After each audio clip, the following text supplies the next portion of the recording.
বন্ধুরা, তোমরা সবাই কেমন আছো? আশা করি ভালো আছো। আমিও ভালো আছি। তো শুভ সকাল।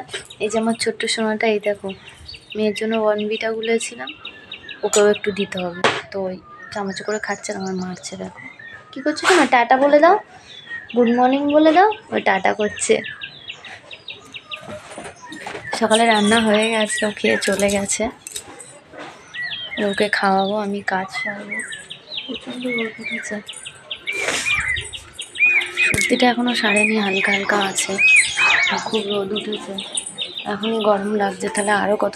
আর ভোরের দিকে প্রচণ্ড ঠান্ডা লাগে আর কুয়াশা, আমাদের এখানে এখনও পর্যন্ত খুব কুয়াশা পড়ে। আচ্ছা, আমার পিছু পিছু আসছে। তো এবার কাজবার সারবো। ওর আবার আজকে ইঞ্জেকশান আছে, ইঞ্জেকশান দিতে নিয়ে যেতে হবে, তাড়াতাড়ি কাজটা সেরে নিতে হবে। হাসছে দুষ্টুটাই, দেখো ক্লাসে করে করে খাচ্ছে। ঠান্ডা হয়ে গেছে, কখন একটুখানি দিয়েছিল। ও কী হয়েছে? এত দুষ্টু, মানে যে জিনিসটা খাবে মাটিতে ঠেকাবে, ঠেকিয়ে সেটাকে ঘষবে, ঘষে নিয়ে ফের ওটা মুখে দেবে। মানে এত বদমাইশ, দেখো এত বদমাইশ, বারণ করলেও হয় না, এত বকি। তো যাই হোক, তোমরা সকলে ভালো থেকো। ভিডিওটা এখানেই শেষ করলাম, টাটা।